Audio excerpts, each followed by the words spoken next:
akkaan gaattee kunuunfattee qaraasifattee darajaa guddaan geessifattee jechuudha. Kanaaf wanti kaafteetu jira. Yeroo baay'ee manni barnootaa jalqaba haadha bira. Haadhaa bakka. Jedhanii wanti sun maaliif jedhame? Wanti sana akkamiin naa ibsuu dandeenya? Wanti kuni madrasaan ilmaanii jalqaba osoo barnoota hin seeniin dura haadha bira jira jedhan. Yeroo ammaa kana yoo ilaallu ammoo waan haadharraa waan takka hin baratin fakkaatti dubartiin hedduu. Wanti sun maaliif jedhame? Jechamaaf jedhame moo dhugumatti jedhame moo yerootu teknoolojii waliin deemaa jiraaf gatame moo aadaa durii isaantu jirre waan jedhame? Mila amma akkam seete haadha akkuma duratti isin jedhe tuqee ture haati ijoollee wayita baay'ee haadha wajjin oolti mana keessatti. Haala dalagaatiin kan ka'e ba'ee keessa oola abbaan. Haaluma aadaa biyyattiitiin illee ba'ee keessa malee wayita baay'ee mana keessa kunuunsa manaa keessatti ganama wayita dhalateerraa agartee ganama wayita dhalateerraa harma hodhurra haadhatti kalaaya ilmeen haadhatti kaluutti. So amala isiisan fudhatti. Amala haadhaa san fudhatti. Zamanni inni guddatee amala abbaa fudhatu erga inni dargaggoomee jedhee fudhata. Saniifi amalli haadhaa gaarii yoo ta'e, amalli haadhaa nama barate yoo ta'e, amalli haadhaa nama qara yoo ta'e akkasitti saniin leenjiteetiin guddatti. Akka amma aadaa Oromootti osoo deemni sirni gadaa maal barsiisa beekta? Haga waggaa 32tti jira. Haga waggaa 32 kan sirna barsiisanii lola. Akkaataa lola itti deeman barsiisan sun dur taatee jechuudha. Amma gadhiise beekta. Yoo ka amantiitti hin bulle nu amma wala banne yoo ka amantiitti hin bulle yookaan sirna gadaatti hin bulle. Sirna gadaa is smart waan gaarii ofirraa qaba. Amma maal argaa kitaaba irratti ni dha. Akkaataa itti lola deeman barsiisa abbaan ijoollee dhiiraa. Akkaataa itti haasawa gumaa fi dubbii dubbatan. Kana barsiisaa deema. Seenaa barsiisaa deema Oromoon ijoollee ofii. Siigalee akkatti daangaa namaatitti achi hin tarre. Akka safuu inni hin cabsine. Yoo safuu cabse maal akka gochuu qabu. Akkasumatti wal ijaaraa wal barsiisaa safuu aadaa Oromootiin sirnaan guddata. Intallillee akkasuma haati akka haadhaatti. Haati agartee safuu gaarii guddatti. Safuu adaba qabduun guddatti. Akka gaariitti haala san qabataa deema. Amma nuti aadaa Oromoos keessa hin jirru. Akka aadaa shari'aan jedhutti keessallee hin jirru. Wama keessa jirru hin beeku. Wamattuu keessa jirru hin beekamu. Safuu Oromooti yoo jette safuu Oromoo keessa wanni nu haasofnu safuu Oromoo ani hin qaanfadhee gaa tiktookii irratti gaastii maali qaanfadhee gaafa keessaa bu'u sila hawaasni kee boru daa'imman teenya ijoollee teenya kana garam deemaa jiru manni Oromoo kun ka jiru ani natti dhaga'ama. Wallaahi ani keessattuu uummata Oromoo keessatti sabni biraa isa miidiyaa irratti baahee safuu cabsee wal arrabsu argitu. Waan si ajaa'ibu. Safuu cabsee na toopikii na lawaa jiru na fakkaate safuu cabsee wal arrabsu hin argitu. Waan babbadaa waan fufukkataa waan gurri namaa hin dhageenye maal jedhee rabbiilleen gaafa ati balleessitu ufii keessaa balleessitu ta'uu batte sii dhiisa. Gaafa uummatatti baastee uummata waan ati baalagee uummata ijaaraa wal barsiisaa safuu aadaa Oromootiin sirnaan guddata.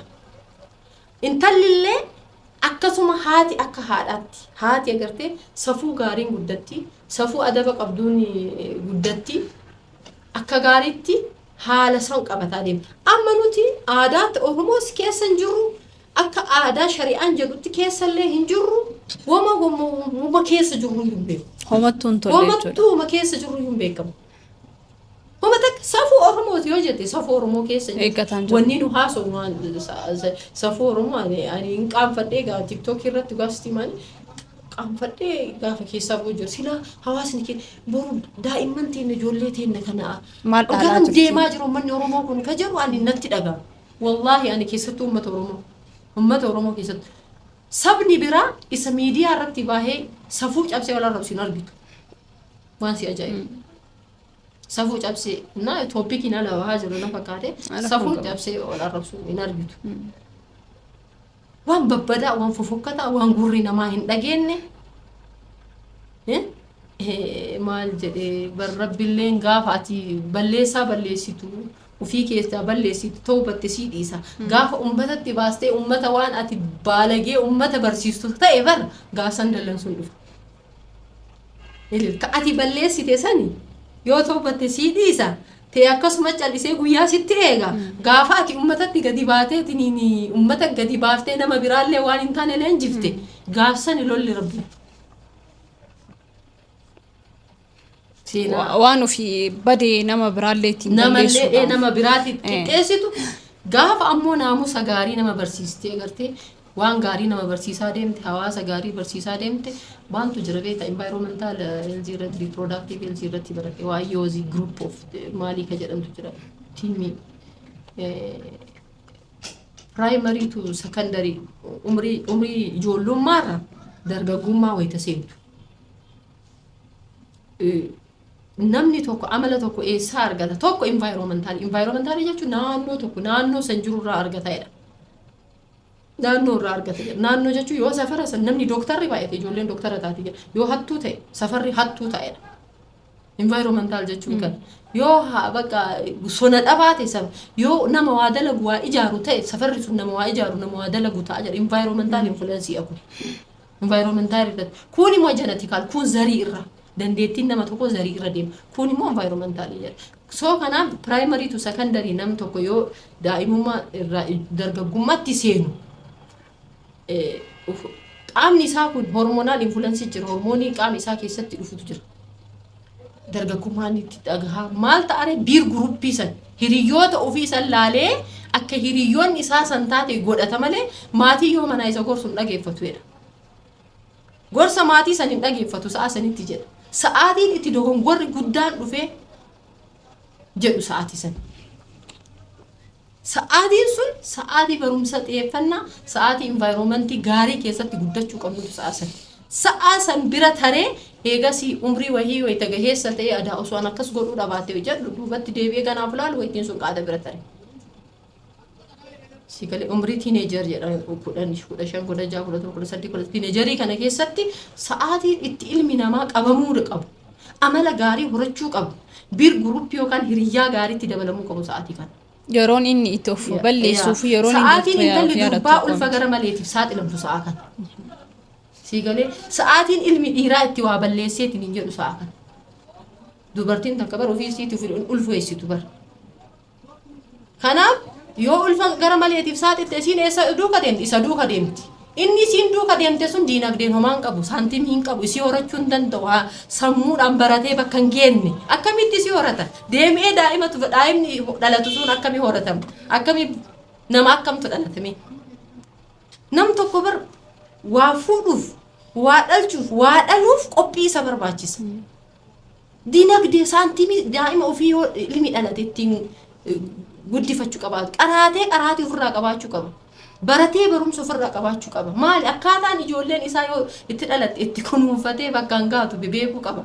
Namni kan hin beekne akkuma lamaa ol fuudhee wal duuka deemee ka duratti bilookii keessa deemeetiin diishii dubartoota ittiin harkisuuf jedhee shurrubbama dhayatee surree qaariyaa godhatee tokkotu maal jedhe beektaa walgahii irratti intalatu duuka deeme duuka galte gurbaan surree qaariyaa godhata. Surree qaariyaa godhataa yaa faashina zamanaa hordofaa manatti fudhatee gala intala ba'ee duubatti fudhatee gala yoo galu warri illee maatiin qabanii inni dalagatee waa lafa hin qabu gaafa kaanii adaa beelli dhahe beeloytee jennaan gadi ilaalte gaaruma argite mana keessa yoo ilaaltu manni daaraa yoo gadi ilaalu alli gaaraa yoo mana ilaalu manni daaraa nagalaafattee bada surree qaaraa jettee. Singalee. Kanaaf nam tokko reedii ta'uu qaba.